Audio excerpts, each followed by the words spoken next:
今年的初夏，我收到一台索尼入门全景声回音壁 HT-S2000，使用它这2个月，让我想起来2013年的那个夏天，我买的一只环绕声耳机，它带一个能解码次世代多声道音频格式的扁盒子。当时我并没有一台像样的功放，就是它让我第一次发现了次世代音轨的电影在声音细节上的全新体验。我觉得 S2000 和它一样，是一台价格亲民、上手简单，但是可玩性上限很高的设备。实现家庭影院的从无到有，我们又多了一个入门选择。欢迎来到考拉上校的 S2000 体验分享。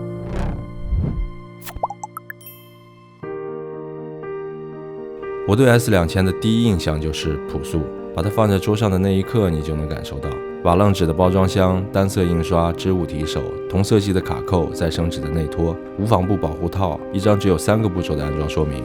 这里面每一样材质都很常见，但这一套营造出来的环保朴素的质感，作为一个数码产品的包装并不太常见。S2000 的主体是比较小巧的，它在索尼回音壁家族里是最短的，但它的内部构造却和索尼回音壁旗舰 A 系列比较相似，而且它左中右3个扬声器用的喇叭竟然是和 A 系列一样的空间平衡扬声器，这就奠定了它可玩性的硬件基础。S2000 的遥控器非常的小巧，只保留了最重要的几个按键。手机扫码安装索尼 HEC 软件之后，你可以看到像遥控器一样简洁的界面，但是进入到设置界面就会发现还有很多高级选项，这些东西能大大增强 S2000 的可玩性，特别是这个声场的设置，我们等会儿说。作为入门回音壁， S2000 只有一个 HDMI 接口，用这条自带的 HDMI 线连接回音壁的 1.2 个口和电视的1.2个口，就能获得一个比电视扬声器更清晰、更厚重的直达声。另外，它还有一个光纤的音频接口，用来兼容没有 HDMI 1.2 个接口的电视，或者连接其他播放设备作为音源输出。在 S2000 的官网页面可以看到，它有一个智能声场的功能。我们知道，国内的流媒体片源大多只有2声道的立体声音轨，在默认状态下 ，S2000 会像所有的回音壁一样，用左右扬声器播放立体声的2个声道信息。当我按下智能声场按钮，不同电影片段表现是不一样的。我用索尼电视直接播放《叶问4》，这段电影对白在开启智能声场之后，会把影片中的人声和环境音分离出来，让中置扬声器发出人声，让左右扬声器去发出环境音。对白的人声会明显从背景音中分离出来，现场听起来人声更靠前、更靠上，而背景环境音会更靠后。是想顺便扒正，看看可不可以在这里找所学校。顺便扒正，看看可不可以在这里找所学校。申请入校是需要介绍信的。申请入校是需要介绍信的。就是中华所谓的帮人没有帮你写信吗？就是中华所谓的帮人没有帮你写信吗？师傅 ，over here。师傅 ，over here。而在《阿凡达》中，整个自然的环境音和背景音乐会更开阔宏大一些。The forests of Pandora hold many dangers.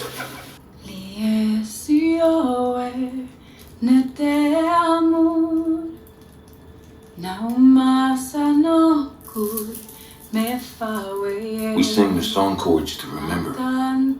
Each beat, a story in our life. 获得以上效果，只需要打开智能声场开关，交给系统全自动运算生成，不用手动再设置。对于流媒体立体声音源来说，智能声场确实能提升声音的开阔感，让声音不会完全闷在电视下面的回音壁里，但是它并不能做到真正的环绕声和方向感，这是由被压缩过的立体声音源和单条回音壁的局限性共同决定的。但是这样的表现并没有达到 S2000 的声音上限。我看好 S2000 的很大一个原因，是因为虽然它只是定位入门，却能解码搭载在杜比 True HT 上的杜比全景声和搭载在 DTS HD Master 上的 DTS-X 这2种目前最先进的无损多声道音频格式。同时，它的扬声器是和索尼 A 系列回音壁一样的空间平衡扬声器，这意味着只要你给它的偏远的音轨足够好，它声音的上限就会很高。我们举一个具体的例子，《守望先锋》有一段动画混音做得非常好，它被收录在杜比全景声试音碟里。为了探索 S2000 的声音上限，我用一台蓝光机来播放这部短片。我先把播放器的音频设置成透传，让它不要去解码音频，通过 HDMI 线传递给电视。再把电视的声音设置成传递模式，杜比全景声的音频会再通过 HDMI 线原封不动地输出给回音壁，交给 S2000来直接解码和播放。这时在手机的 App 上，你就能看到回音壁接收到了杜比音频，然后在索尼 HEC App 声场设置里选择杜比扬声器虚拟器，最后打开智能声场按钮，这时回音壁就能完全发挥出自己的能力，来表现这部短片最佳的音效了。由于这部片源的音轨本身质量很高，在开启智能声场按钮之前，我就感受到影片声音的清晰度和凝聚力已经比流媒体要强太多了。但声场的范围主要集中在回音壁的附近，大概有这么大。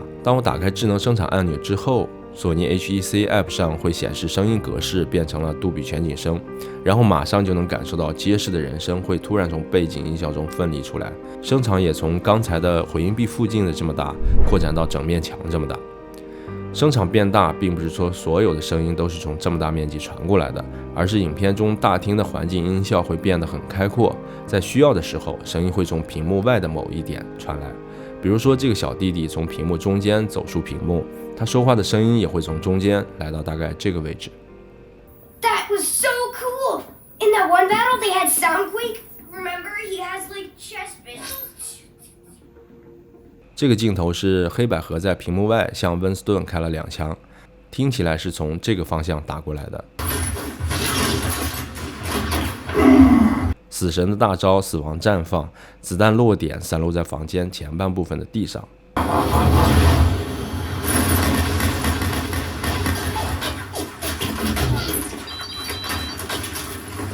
外面打得不可开交的大动态环境音，瞬间切换到保安室里炉石传说悠扬的背景音乐。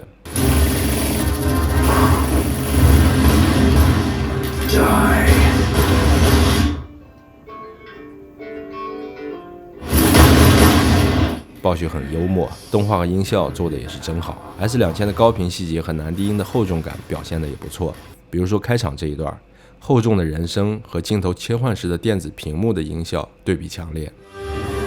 Conflict. As the world teetered on the brink of anarchy, a new hope arose.